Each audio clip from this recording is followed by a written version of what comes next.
అదేవిధంగా పశు సంపద ముఖ్యంగా మేకలు కానీ పశువులు కానీ మేకలు ఇవి చచ్చిపోతే 5,000, ఆవులు బర్రెలు ఈ పెద్దవి ఏవైనా చచ్చిపోతే మనం 50,000 రూపాయలు ఇస్తున్నాం అంటున్నారు. సో 50,000 రూపాయలు ఇస్తున్నాం. వాటిని కూడా ఎంబడే అంచనా వేసి ఏ ఒక్కరికి కూడా ఇబ్బంది జరగకుండా చూడండి. పంట నష్టం జరిగిన ప్రాంతాలలో చాలా వరకు పత్తి వరి చేతికొచ్చిన పంట నష్టము ఇవన్నీ కూడా జరిగినాయి కాబట్టి ఎకరాకు 10,000 రూపాయలు మనం రైతులకు పంట నష్టపరిహారం కూడా ఇవ్వాలనుకుంటున్నాం. తక్షణమే ఆ నీట మునిగిన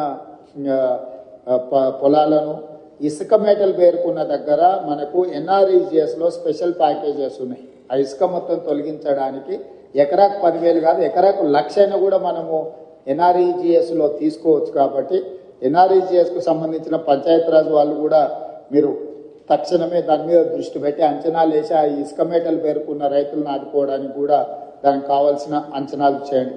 అదేవిధంగా ఇంట్లో మునిగిన వాళ్ళు ఇంట్లో పోయిన వాళ్ళకు ప్రతి ఇంటికి మీరు అంచనా వేసి 15,000 రూపాయలు నష్టపరిహారం వాళ్ళకి ఇవ్వండి. అంటే ఇళ్ళకి నీళ్ళు వచ్చి వస్తువులు తడిచిపోయిన వాళ్ళకు వాళ్ళకి ఏమి ఇచ్చినా మనం సహాయం చేయలేం కానీ కనీసం అట్లా పోయిన వాళ్ళకు ప్రతి ఇంటికి ఒక 15,000 రూపాయలు ఇవ్వడానికి అవసరమైన సహాయక చర్యలు చేపట్టండి.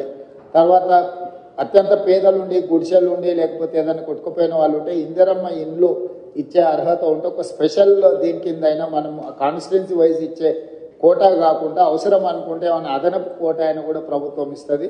అట్లా ఇండ్లు కోల్పోయి నిరాశ్రయులు అయిన వాళ్ళని కూడా లిస్ట్ అవుట్ చేయండి.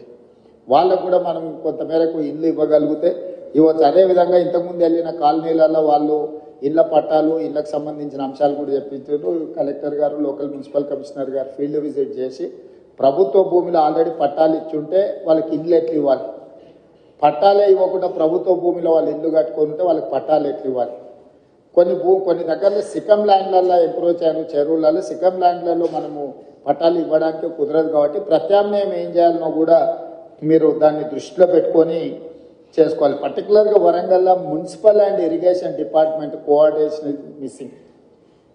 ఇమ్మీడియట్గా ఇన్ఛార్జ్ మినిస్టర్ గారు సంబంధిత అధికారులు మున్సిపల్ అండ్ ఇరిగేషన్ మినిస్టర్ ఈ మున్సిపల్ అండ్ ఇరిగేషన్ అధికారులు కూర్చొని కాంప్రహెన్సివ్గా హన్మకొండ అండ్ వరంగల్ మొత్తానికి మీరు కాంప్రహెన్సివ్ ప్లాన్ చేసుకోవాలి. Warangal outer ring road inside ఏదైతుందో కోర్ అర్బన్ వరంగల్ ఏదైతుందో కోర్ అర్బన్ వరంగల్కి మీరు అండర్గ్రౌండ్ డ్రైనేజ్ విషయంలో కానీ రోడ్ల విషయంలో కానీ మిగతా డెవలప్మెంటల్ ఇష్యూస్లో కంప్లీట్గా కాంప్రహెన్సివ్ ప్రణాళిక చేసుకోవాల్సింది. దీంట్లో భాగంగానే స్మార్ట్ సిటీలో మీకు కొన్ని నిధులు వచ్చినాయి.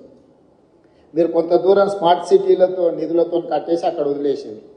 మీరు అట్లా వదలడం వల్ల ఇంకా పెద్ద సమస్యగా మారుతున్నారు. సో స్టేట్ గవర్నమెంట్ నుంచి అని ఏం కావాలనో శ్రీదేవి గారు మీరు ఆ స్మార్ట్ సిటీలో చేయంగా మిగిలిన పనులు ఏం చేయాలనో కూడా దానికి ఒక నివేదిక తయారు చేయండి. మనం అవసరమైతే ప్రత్యేకంగా బడ్జెట్ ఇచ్చి వరంగల్ మీద ప్రత్యేకంగా ఫోకస్ పెడదాం. పనులు మాత్రం వదిలేయడానికి వీలు లేదు.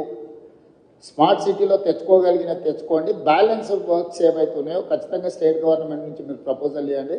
Government is here to sanction all those ఏవైతే సమస్యలు ఉన్నాయో వాటికి సంబంధించి. అదేవిధంగా ఇప్పటివరకు ఆ స్మార్ట్ సిటీలో మీరు ఫండ్స్ క్లెయిమ్ చేసిందా చేయలేదు, ఎందుకంటే లాస్ట్ టైం ఎక్స్టెన్షన్ తీసుకొచ్చినాం 1 year వరంగల్ స్మార్ట్ సిటీ. ఇప్పుడు దానికి సంబంధించి కూడా మీరు ఏమేమి చేయాలనుకుంటున్నారో వాటన్నిటిని కూడా మీరు ఖచ్చితంగా ఎంబడే టేకప్ చేయాలి. ఈ మీటింగ్ అయిన తర్వాత నేను ఫస్ట్ కలెక్టర్స్ రివ్యూ మీటింగ్ పెట్టుకోండి. డిపార్ట్మెంట్ హెడ్స్కి నేను సూచన ఏం చేస్తున్నా అంటే head of the department Panchayati Raj principal secretary, irrigation principal secretary, MAUD principal secretary ఇక్కడ ఆల్మోస్ట్ అందరు ఉన్నారు. ఫస్ట్ మీ లెవెల్ ఒక రివ్యూ తీసుకొని గ్రౌండ్ లెవెల్ ఒక కోఆర్డినేషన్ ఆఫీసర్స్తో ఒక కోఆర్డినేషన్ ఆఫీసర్స్ కమిటీని ఇచ్చేసి వాళ్ళు కలిసి ఫీల్డ్ విజిట్ చేయాలి. కలెక్టర్లను కూడా అందులో భాగం చేసి కలెక్టర్ల ద్వారా నివేదికలు తయారు చేస్తే మనం ఏం ఫండ్స్ ఇవ్వడానికి ఉంటుందో మనకు స్పష్టత వస్తుంది. మీరు ఒక నివేదిక తయారు చేసుకున్నాక ఏ జిల్లాకు ఆ జిల్లా, ఫర్ ఎగ్జాంపుల్ వరంగల్ జిల్లా ఉమ్మడి వరంగల్ జిల్లా ఇన్ఛార్జ్ మంత్రి గారు ప్రజాప్రతినిధుల అధికారులతో ఇమ్మీడియట్గా రివ్యూ తీసుకొని ఆ నివేదికలు తయారు చేస్తే గవర్నమెంట్ ఆఫ్ ఇండియా నుంచి ఫండ్స్ ఎట్లా తెచ్చుకోవాలా, స్టేట్ గవర్నమెంట్ నుంచి ఏం ఫండ్స్ ఇవ్వాలనేది రెండింటి మీద కూడా మేము క్లారిటీ ఇచ్చి దానికి కావాల్సిన నిధులు మంజూరు చేసే కార్యక్రమం తీసుకుంటాం. ఇక ముందు ఈ క్లౌడ్ బస్ట్ అనేది పర్మనెంట్. మీరు ఏదో ఈ ఒక్కసారి వచ్చింది దీన్ని టెంపరీగా మీరు అడ్రస్ చేద్దామని అనుకుంటే మీ తప్పు. పోయిన సంవత్సరం వచ్చింది, ఈ సంవత్సరం వచ్చింది. మీకు కోవిడ్ తర్వాత క్లైమేట్ చేంజెస్ జరిగినాయి. ఇంకా రెగ్యులర్గా మనం ఈ ప్రాబ్లం ఫేస్ చేసేది ఉంటుంది కాబట్టి ఈ ఇష్యూస్ని పర్మనెంట్గా ఎట్లా అడ్రస్ చేయాలనో మీ దగ్గర ప్రణాళిక ఉండాలి. అంటే రిసోర్సెస్ అంటే ఫండ్స్ రిసోర్సెస్ ఎట్లా మనం చేసుకోవాలి, యాక్షన్ ప్లాన్ ఎట్లా చేసుకోవాలి, మీ దగ్గర అందరి దగ్గర కూడా నివేదికలు పెట్టుకొని చేసుకోవాల్సిన అవసరం ఉంది. దీని మీద ప్రత్యేకంగా దృష్టి పెట్టండి. ఎవరైనా అధికారులు ఉన్న నెక్స్ట్ 10-15 డేస్ అన్ని సెలవులు రద్దు చేయండి. క్షేత్రస్థాయిలో నివేదికలు తయారు చేయండి. ప్రభుత్వం వైపు నుంచి మీకు పూర్తిగా సహకారం ఉంటుంది. ప్రజాప్రతినిధులు ఇచ్చే నివేదికలను కూడా పరిగణలోకి తీసుకోండి.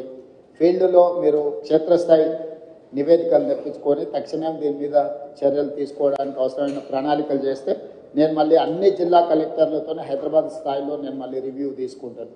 Arvind, next 1 week, after 1 week, ask them to come with reports. టోటల్గా ఆయా జిల్లా నివేదికలు మీరు తెప్పించుకొని మీరు అంతా చేసిన తర్వాత నాకు ఒక రిపోర్ట్ పెట్టి దాని మీద గవర్నమెంట్ ఆఫ్ ఇండియా నుంచి ఒకవేళ ఏమన్నా వాళ్ళ కమిటీని ఎవరినైనా ఇన్వైట్ చేయాలన్నా లేకపోతే మనమే వెళ్ళి నివేదిక చేయాలన్నా ఏం చేయాలనే దాని చేత రెవెన్యూ మంత్రి గారు మీరు పర్సనల్గా దీన్ని దృష్టిలో పెట్టుకొని చేయాల్సిందిగా కోరుకుంటున్నాను. ఆర్ఎన్బి అక్క పక్క నుంచి చెప్తుంది, ఆర్ఎన్బిలో చాలా రోడ్లు డ్యామేజ్ అయినాయని.